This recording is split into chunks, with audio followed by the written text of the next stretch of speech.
Então, voltando, a gente vai ler agora, e através da palavra de Deus a gente vai entender. Ó. Isso aqui é o método que eu entendo, que eu interpreto a respeito da criação dos céus e da terra. E que é o melhor método, a melhor evidência, que não tem como ser contestado, de jeito nenhum.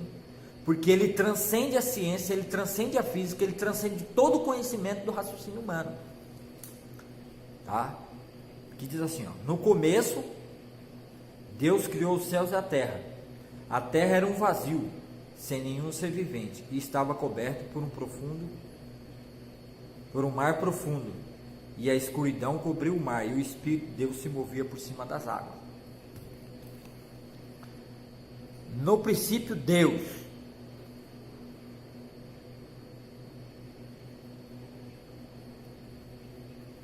No princípio era só Deus, não tinha nada de matéria, não havia nada, tá? Então isso aqui é uma implicação que Moisés está escrevendo corretamente agora. Ele restaura, Deus vai restaurar a verdade, porque naquela época todos os povos, depois do dilúvio, tem essa mesma narrativa, mas está distorcida, porque o homem, com o seu conhecimento do bem e do mal, vai se distanciar de Deus e distorce essa narrativa. E você acha essa narrativa em várias formas de outros deuses, outros duelos, outras coisas. Em todos os povos você acha.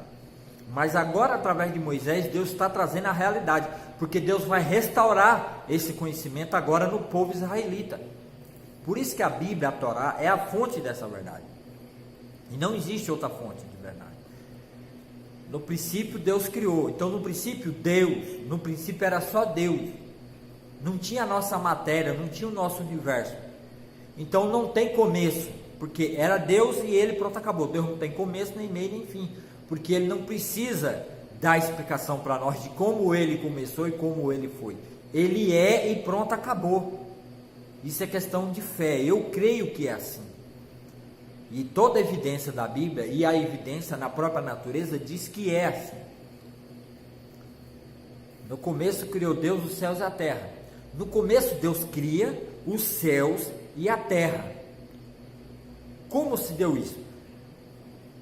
A gente vai ver que quando Deus vai fazer, quando se narra a parte quando ele começa a transformar esses céus em terra, em algo diferente do que é isso, porque primeiro ele só cria o quê? Os céus e a terra, e uma escuridão onde não havia luz cobria. Então disse Deus, haja luz, e a luz começou a existir. Deus viu que a luz era boa, e a separou da escuridão. Deus pôs o nome dia, e na escuridão pôs o nome noite. A noite passou e veio a manhã, esse foi o primeiro dia. Então disse Deus, que haja no meio das águas uma divisão, para separá-la em duas partes. Assim aconteceu. Deus fez uma divisão, que separou a água em duas partes. Uma parte ficou do lado de baixo da divisão, e outra parte ficou do lado de cima. Nessa divisão Deus pôs o nome de céu. A noite passou e veio a manhã, e esse foi o segundo dia. Então veja bem, por essa divisão acontecer, o que havia antes da divisão? O que havia antes da divisão era o que? Só água, muita água. Você tem muita água, uma quantidade de água enorme, maior do que terra, maior do que qualquer outra coisa, e você tem a terra dentro. Você tem a água e você tem a terra dentro da água. Só que o Gênesis está dizendo que Deus, no meio da água, ele separou água na parte de cima, que é onde ele criou e fez o domo, onde o domo elevou a água para cima, tá? Elevou, na própria palavra de Deus, os judeus entendiam que a parte de cima era um domo, como se fosse, a palavra lá é como um martelo batendo e formando, e fez uma capa por cima, fez um domo, protegeu. A água se elevou e separou a água da parte de cima e a água da parte de baixo. Outra coisa, não é água gasosa, tá? Porque tem muitos aí que dizem, até cientistas cristãos, dizem que essa água era névoa, era neblina. Não é névoa, não é neblina, não é nuvem lá em cima, Não é que Deus colocou as nuvens lá em cima e separou a parte de baixo, não.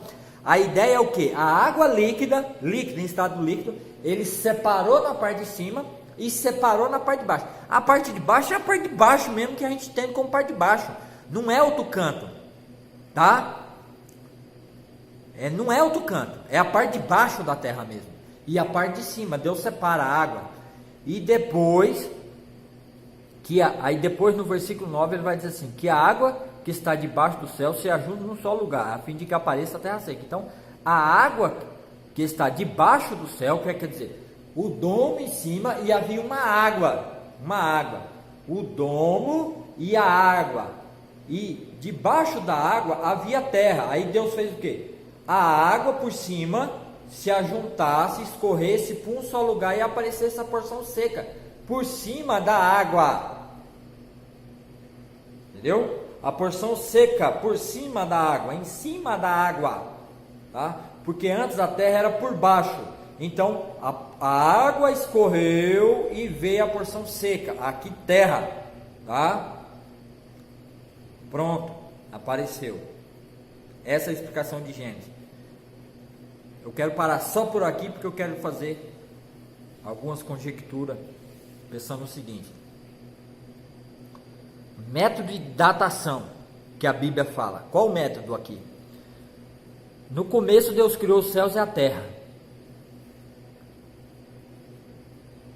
A terra era um vazio, sem nenhum ser vivente, e estava coberta por um mar profundo. A escuridão cobriu o mar e o Espírito de Deus se movia. Então disse Deus que haja luz, e a luz começou a existir. Deus viu que a luz era boa e a separou da escuridão. Deus pôs o nome luz dia, e na escuridão pôs noite. A noite passou e veio a manhã. Esse foi o primeiro dia. Presta atenção.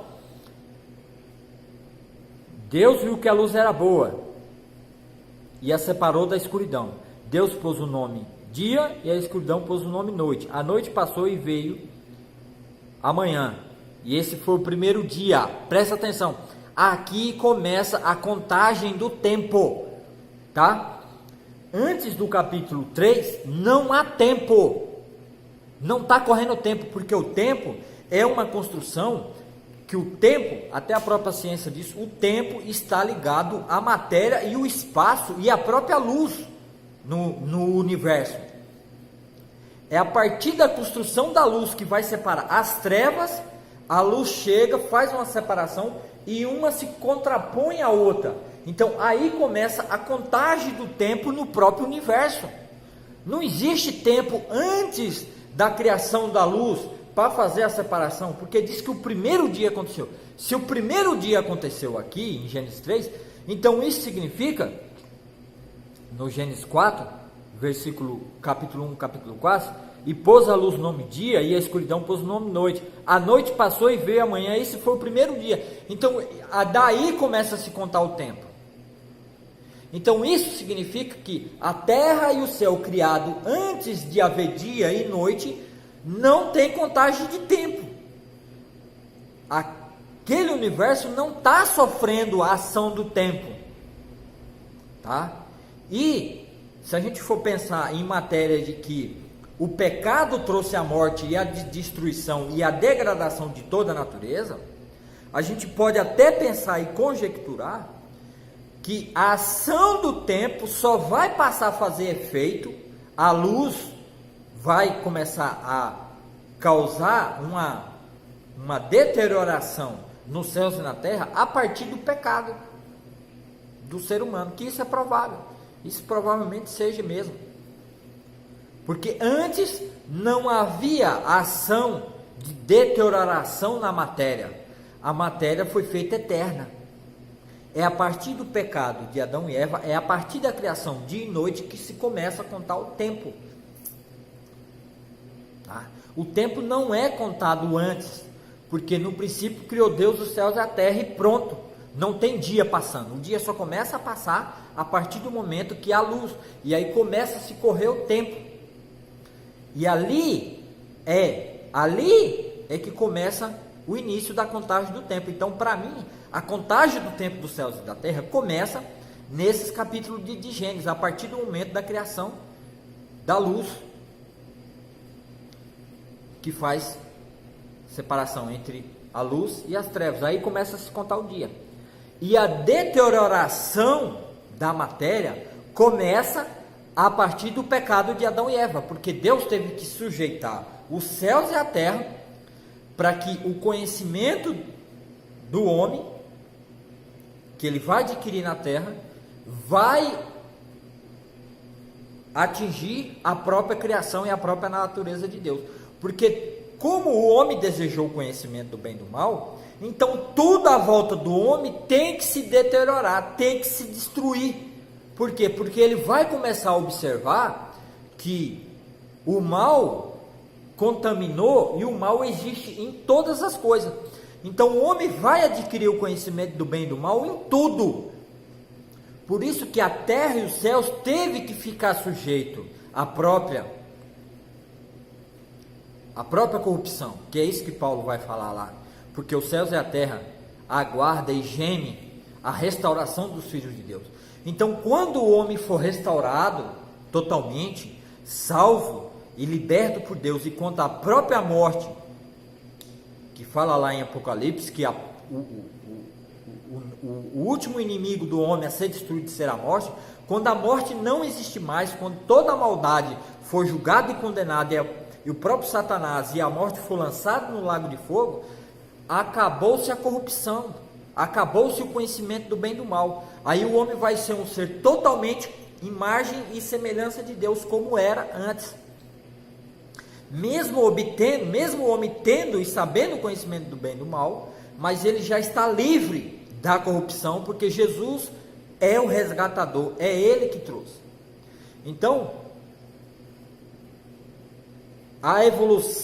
o evolucionismo, ele é uma religião satânica que diz na mente do homem que tudo veio à existência a partir do nada, mas ele não diz quem é o ser atrás do nada. Por isso que o desespero que eles criaram, os cernes lá na Suíça lá e entre França lá, para quê? Para descobrir o que é o antimatéria, o que é aquilo antes da menor partícula da matéria atômica, porque eles querem saber o antes, porque quer trazer uma explicação. Mas aí vai vir um engano, e aí vai vir a mentira para eles, tá? Porque toda essa implicação, para toda essa construção filosófica, porque isso é construção filosófica, é conjectura o homem, é o homem pensando e raciocinando.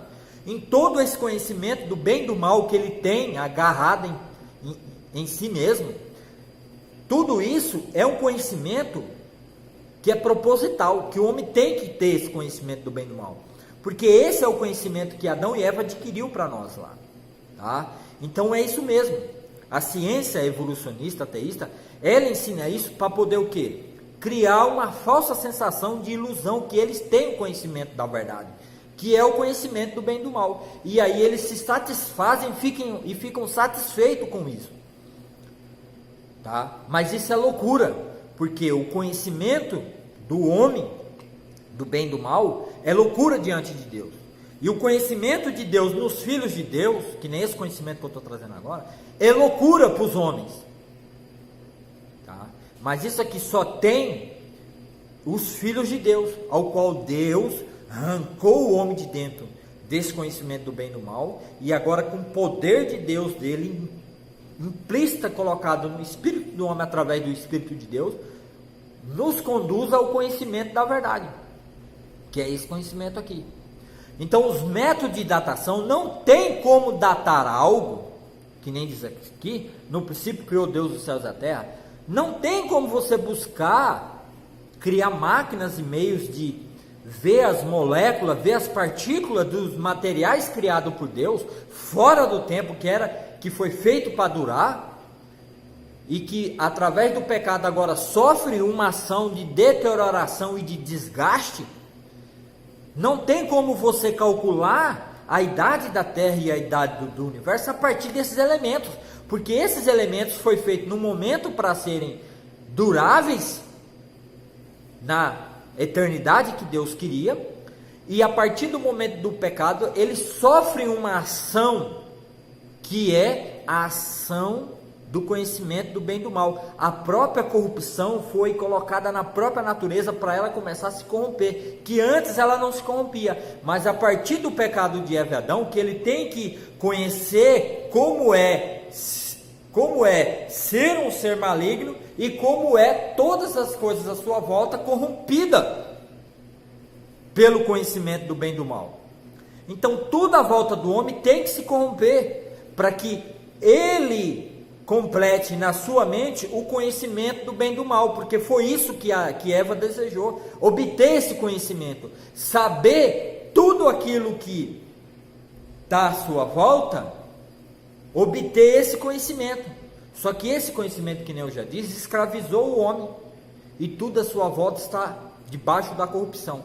Então os homens, presos pela sua corrupção, e por não amarem a Deus, e por não serem filhos de Deus, eles criam filosofia, eles criam meios filosóficos, eles criam meios científicos, de poder trazer a datação, de poder datar esses elementos da natureza, para poder provar ou tentar mostrar a idade da Terra, a partir do conhecimento do bem e do mal. Só que isso é feito em cima de uma realidade distorcida, em cima de um conhecimento que eles não têm, porque eles não são capazes de entender que houve uma ação colocada na Terra que faz com que todos os elementos da Terra e todo o universo saem do seu modo totalmente organizado e vai para um modo totalmente desorganizado.